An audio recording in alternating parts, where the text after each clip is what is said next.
Welcome to Empower and Evolve, and I'm your host, Dunstan, and thanks for coming into today's episode. Now, this podcast is designed for those looking to break free from stagnation and enhance their well-being through actionable insights and inspiring stories. So you'd never miss an episode, hit that follow button and follow us through our social media accounts. Now, if you find value in our discussions, consider sharing this podcast with friends who you think might benefit listening today. Now let's get started on this journey of empowerment and transformation.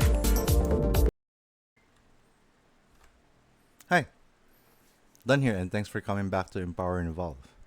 Now, today's a pretty special episode because it's the weekend before one of the most celebrated seasons of the year, which is Valentine's Day. And for today, I'd like us to answer, or I'd love to answer a question talking about Valentine's Day, which is, how can I bring more love into my relationships this Valentine's Day? Right? Valentine's Day is a season or a day full of love, right? You'd see people going on dates, romantic dinners, maybe family excursions or out of town activities, right? But today we'll talk about understanding the forms of love, right? Not the love languages wherein you're more familiar with, I'm pretty sure. And then we'll talk a little bit more about how these forms of love affect our personal relationship and what can we do to overcome the barriers of expressing this love with the people around us. So it's a little bit cheesy for today, but we'll try to make it light and fun. Right? And so grab a cup of coffee, your hot cocoa, maybe a pillow, or maybe I don't know where you are right now, maybe on a train, in your car, in your office, or in your room, right? And sit back, get comfortable, and let's dive in. Right. So to start off, I mentioned earlier, we're not going to talk about the 5 love languages, but we'll talk about the types of love. So these are your romantic, familial, and platonic. Right? There are other ones, but we'll just focus on these ones first because these are the more, I would say, more common ones. Right? So when you talk about romantic type of love, it's pretty obvious, right? It's where your boyfriend, girlfriend, you're courting someone, right? That's the romantic type of love. Familial, on the other hand, would be your love for your parents, your children, your family members, anything that's in your bloodline, right? Meanwhile, the platonic type of love, these are the type of love that you give to your non-blood related or so-called, does not include the brother from another mother or the sister from another father kind of thing. But platonic love pretty much is about your love with your friends. So as you can see, there are different levels to it and different people involved in this type of love. Now, you might ask me, can one love move from a romantic to familial to platonic and vice versa? I would say it can happen, and maybe at some point it does happen, real talk, it does happen. But just to separate that or the three and maybe just talk a little bit more about how that happens. Bitter story, bitter truth. Maybe a family member you've pretty much cut yourself or cut your ties with because of a very bad argument, or perhaps something that they did that really wronged you, and you just cut your ties, right? You just treat them as a stranger, perhaps, or a friend, just a friend, the small f friend, so to speak, right? You don't consider them as family. So that's platonic, right? Meanwhile, a platonic uh, love, maybe another person in your social group, right? Eventually moves into a romantic because you're starting to court that person, or you're being courted by this guy, right? Eventually becomes your partner. Eventually, a few years from now, you build your own family. So it becomes familial love now, right? So that's how pretty much how things can get crazy, right? But what is essential here is that one, you need to understand what type of love do you have, or do you want to manifest with the other person? Because having that clarity in understanding what type of love helps to guide your moral compass on how you should be acting and expressing your love to the other person, right? You don't want to send out mixed emotions because it's just confusing, right? And the second importance of being able to nurture, you know, your relationships, it it helps you to build that connection, right? When you build a good solid connection with the different types of people, you know what are your boundaries. You know how far you can go. You know as well what to expect. So what do I mean? Right? For romantic love, you'd expect them to go to your basketball games perhaps, or be your romantic dinner date, right? You don't expect a romantic dinner date with your sibling, but maybe your parents when you're old, right? Meanwhile, with your platonic friends, or your friends, the small f friends, you know that you don't have them sleep over and call them your brother, or have them call your mom, right? They just call you aunt or tita here in the Philippines, right? Those are just some of the limitations, right? Maybe a best friend can is in the platonic space, but can also be close to the familial space, wherein the best friend can be invited over for family gatherings, right? Just for an example. I mean, it's for family gathering. You don't bring friends over. Right? Just say, right? And when you understand that limitation, you understand what are the things that you can do and you can't do. It puts clarity, just like I mentioned. It helps you develop your emotional resilience. That you know, okay, this is my family. There's nothing romantic about it, right? There's no Oedipus, if I'm not mistaken, Oedipus complex, right? And we know we're just friends. That you are in my friend zone, right? We're not family. There's nothing romantic about how we talk, or how we treat each other in the office, or treat each other in the classroom, right? We're just classmates. We're just office mates, and that's it, right? It just puts some peace in how you do things day on day. Now, of course, when you know what type of love people fall under to in these categories, you will encounter a couple of barriers, right? That prevent you from expressing the love that you have. One, I would say, is if you don't love yourself, how can you express love?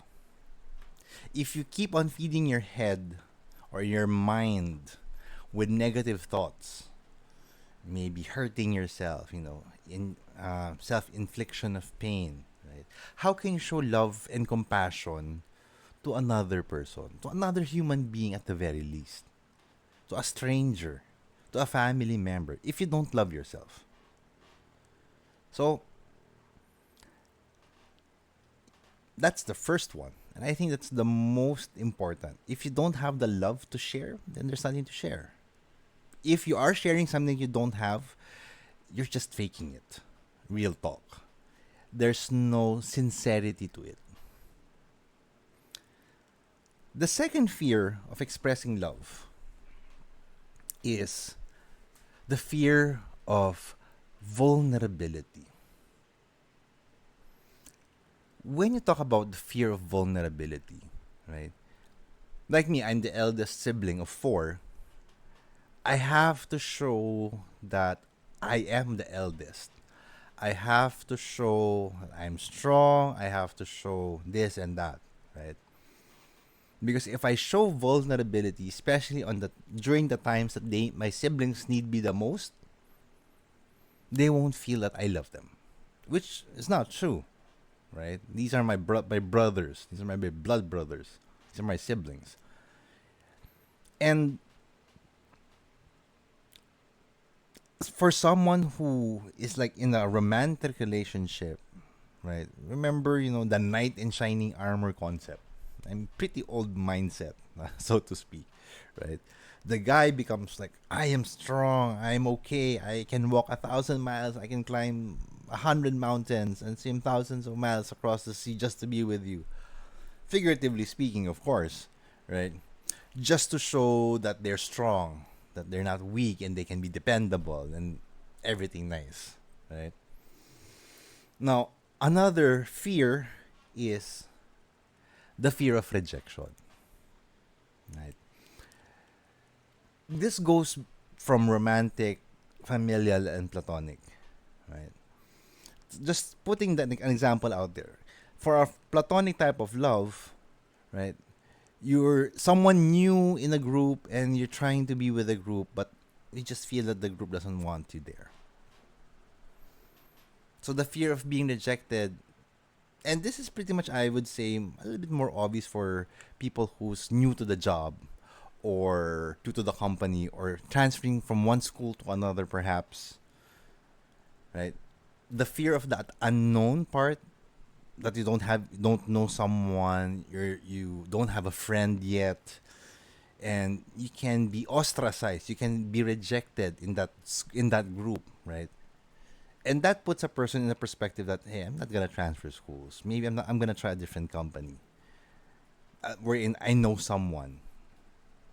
Now, I'm pretty sure you've met someone in your life, in your career, or in school perhaps, that who are just newly transferred, and you've seen these things from them, right? And it's normal. It's normal. I would say these barriers are normal. For a familial type of love, right? When you feel that there's so much expectations and you love them so much, you feel you don't want to fail them, right? Because you love your family, you fear failing their expectations. Meanwhile, you know, the romantic side of love, when you talk about that fear of rejection, of course, the more obvious, once you're courting someone, you get dumped, and I think everybody goes into that phase that a guy gets dumped, or maybe girls now can get dumped when they're courting guys. I mean, I think it's already socially acceptable that that a girl can court a guy because they like the guy, right? So just because you already have the fear in your head before even putting the act or doing the act, you don't do the act at all. They would say, the one that got away, right? I mean, my biggest crush in high school, perhaps, that I never courted because I was too shy, because I'm not handsome enough, I'm not beautiful enough, I'm not smart enough, right? When you have that self doubt, it just feeds off in that fear of rejection. That alley, that street of that fear of rejection. I mean, self doubt's there, definitely, right? And I guess the last, maybe if not the last one, I mean, last two, maybe financial, right? Because you think that as a form of love language, you buy things, right? But if you don't have the financial capability, you want to buy them something fancy, you can't do that. So you can't express that love. And lastly, perhaps, is having busy lifestyles. Especially if this other person or you yourself is a very busy person, career perhaps, or busy in school, you tend to forget anniversaries, special dates with the people that matters to you, right? And it's normal. It's normal, right? That these barriers does happen every day, or maybe not every day, but it's something that's socially acceptable. Now, what I'd ask you to do is pause this video and ask yourself, what experience, recent experience I had that stopped me from expressing my love for another person, whether it's romantic, to your partner or someone you're courting, to your family member or relative, or to your friends. Right? I'd love to hear that in your comments, on either in YouTube or in our Spotify podcast. So we can talk a little bit more about that, and get the community going, talking about their own personal experiences, about their own barriers, and then we'll talk about uh, how we can overcome and bring more love into your relationships, right? Now, when you talk about bringing love into your relationships, the first thing that comes to my mind, right, is being able to embrace the possibility of those barriers. That it can happen and it will stop you, right? But you're there to try to overcome, right? May not be 100% eradicated and removed in your system, but at least you build that awareness that it can happen and you can try to do something about it. And that's just real talk, right? We can't be 100% always consistent, but we strive to be better every day, right? That's the first, that mindset. Second, you can do small things. Maybe small surprises. Some that doesn't isn't really planned. Now, I remember when I was still in the BPO space, I used to have a 3 by 3 post-it on my table. If I notice something that's really, really good for the day, let's say one of my staff gets a commendation, right? Usually in my drawer, I have a box of local chocolates. I use a post-it right there. Let's say, hey John, uh, kudos, congratulations for your commendation. Keep it up. You're awesome today. Put that in that, stick that post-it in the with the chocolate, and just put it on his desk. Small gestures doesn't spend so much. I mean, a local bar of chocolate doesn't really count to about 40 cents, perhaps 50 cents to a dollar, right?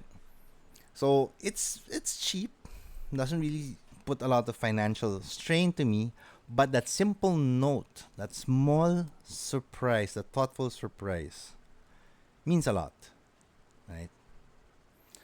Third is being present. Okay. Now, being present is a big term, right? Being present involves you putting the time and spending quality time.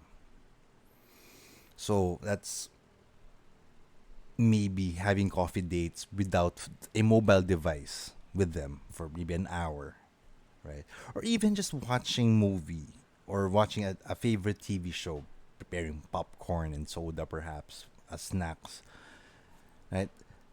Just putting in the time is important. Number two of being present for them is being able to actively listen during conversations, right? I mentioned earlier in this episode that it talks about connectivity. And when you listen to the person intently, purposefully, right, with the right reasons, the other person feels that sincerity, that intent, and that purpose. And that's important, right? Because it makes the person or the other person feel comfortable. it makes the other person feel that there is an actual other person that they're with at that moment, at that time. It may not be the lowest point of their day or their lives that you were there, but the mere fact that whether it's a something on the high note, on the positive side, or on a low note, something that's negative, you're there, actively listening and responding to it. So whether they need a hug, whether they need a shoulder to cry on, whether it's a high five or a pat on the back and saying congratulations, right? Because you are listening attentively and actively listening to them with intent and purpose, you are present at that moment.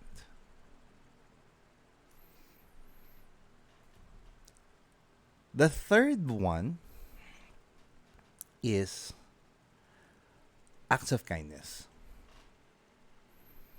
You know, doing one act of kindness every day is 365 or 364 days of acts of kindness. That's a lot. And acts of kindness is not limited to opening a door for a stranger, right? Or giving alms to the needy, right? Acts of kindness, for me, at least for this example, also involves positive affirmations. It also involves you saying one of the three powerful phrases, which is thank you. The other two is I love you and I'm sorry, right? Those three phrases are strong words. They show sincerity, they show your human side, they show that you're able to connect with another person, right? And when you are intentfully, when you have that right intent that you want to bring love into your relationships, I will tell you, put the right effort. Do it with the right intent. Observe and act accordingly. I mean, the examples that I gave you earlier are just to highlight a few things, but in a nutshell, you do those things. You do the act with intent, with the right intent, not just with an intent, but the right intent. You listen, you observe, and you act based on that observation, right? Knowing what makes them happy, knowing what makes them sad, right? By being able to address those things that makes them sad, you also make them happy, right? So it's a nice. I mean, I feel good about going to today's episode. I hope you guys had picked up a lot of things or a few things along the way on how you can bring love or bring more love in your relationships this Valentine's Day. You know, it's just a few more days away, so advance happy Valentine's to you or to your partners, to your family, to your loved ones, right? And remember that love is not just an emotion, right? It's an action, it's a deliberate action that we can choose every day, right? By being able to do these actions with the right intent, you can deepen the connections and spread love those around you. And always remember that here at Empower and Evolve, our goal is to help you become a better version of you. So with that, catch you next week. Stay safe. Happy Valentine's Day for everyone. This is done. Bye for now.